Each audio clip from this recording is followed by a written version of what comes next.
യുഎയിലെ ബാങ്കുകൾ digital ഇടപാടുകൾക്കുള്ള OTP സേവനം നിർത്തലാക്കുകയാണ്. SMS വഴിയും ഇമെയിൽ വഴിയുമുള്ള OTP വെരിഫിക്കേഷൻ രീതിയാണ് നിർത്തലാക്കുന്നത്. പകരം ബാങ്കിന്റെ മൊബൈൽ ആപ്ലിക്കേഷൻ വഴി വെരിഫിക്കേഷൻ നടത്തുന്നതിനുള്ള സാങ്കേതിക വിദ്യ നടപ്പിലാക്കും.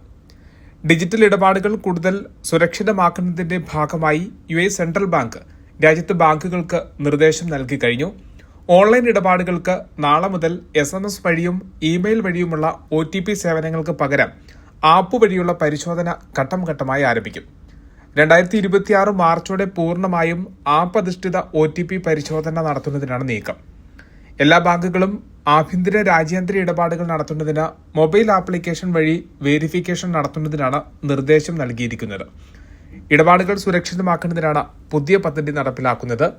ബാങ്കിന്റെ മൊബൈൽ ആപ്ലിക്കേഷൻ വഴി ഒതന്റിഫിക്കേഷൻ വയ ആപ്പ് എന്ന സേവനത്തിലൂടെ ഇപ്പോൾ ഉപയോക്താക്കൾക്ക് സേവനം ലഭ്യമാക്കുന്നതായും ബാങ്കുകളും അറിയിച്ചിട്ടുണ്ട്.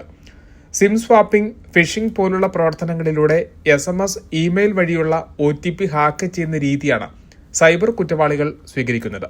ഇത് തടയുന്നതിനാണ് US സെൻട്രൽ ബാങ്കിന്റെ പുതിയ നീക്കം.